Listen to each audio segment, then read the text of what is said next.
All right, so let's move on.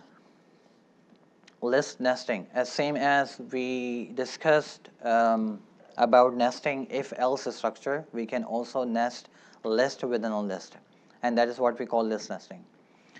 So nesting allows programmer to also create multi-dimensional structure. So for example, we have a list here. What is the size of this list? For example, first tell me. 2 elements. There are 2 comma separated values only, and each comma separated value itself is a list. So if I were to ask you about the size of this list, it is 2, and I could have like 3 elements here, so the size of the first element would be 3. Okay, so here if we need to access the first element, I would just refer at my list 0 and my list 1, and then if I need to access any particular element within the nested list, then of course, for example, 0 will give me an access to this element, and within this element, because itself is a list, I can access any particular element. So if I specify 0, it will return 10.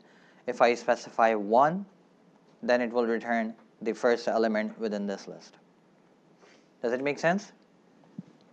And it is very important for you to understand this from your project's perspective, as well as what is it called, the again the exam. Exam 2 carries 20%, and you can easily identify what kind of questions, good questions can be generated from these slides. And I will keep updating PyPal so you can generate sample set of questions based on these slides also. Okay. So 2-dimensional list acts like a table. So again, you can also organize your, when you write in multiple values in a list, you can hit enter and organize them in a separate rows. So just like in this one. So again, list underscore nest contains 2 elements, and each element is contains 3 elements in turn. So when you create this list, it actually reserves a memory in the form of table, like a 2-dimensional structure. We have rows and we have multiple columns, and this entire thing is generally referred as list underscore nest in this particular example, because we have named it like this. So for example, if I want to rewrite, so first of all, list underscore nest 0 and 0 will give me an access to the 0th element, and within that 0th element, it will give me an access to the 0th element within the nested list. And what I'm trying to do is to assign a new value. So which value will be updated?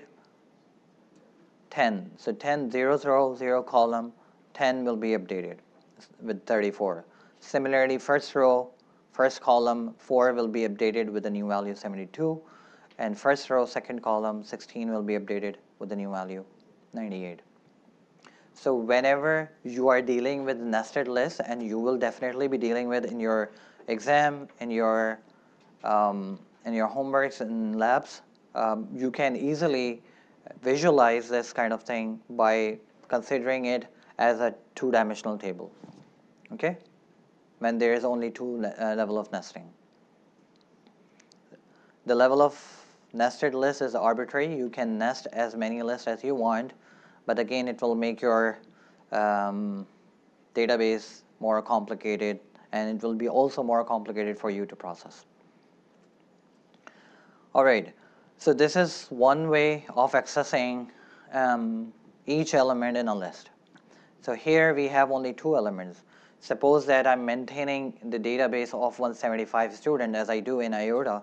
So I have 175 students, means like I have 175 rows. And depending on like what are the different categories of assessments, when I download this iBooks CSV, it usually contains 800 columns of data, 800 above columns of data, and 175 rows, depending on how many students I have. So I cannot, of course, process each one of them by specifying their index values. Okay? So what we can do is we need another structure, the Python structure, to access each elements one by one, and that is what we call for loops, which we will discuss probably later today or in the next class. But I just wanted to show you that if you have a structure like this, here we have 3 rows and 3 columns. The first row being the currency represented in US dollars, the second one is Korean won, and third one is Pakistani rupees. So we can actually access each row with one loop. Okay, so each loop will give an access to each row, and if you want to access each column or each particular element within each row, then you have to nest another loop in it, and it will help us actually retrieve each value separately. But again, I'm not going to explain this right now. We will be discussing this in a while. But this is how we can do it, rather than specifying each index value separately.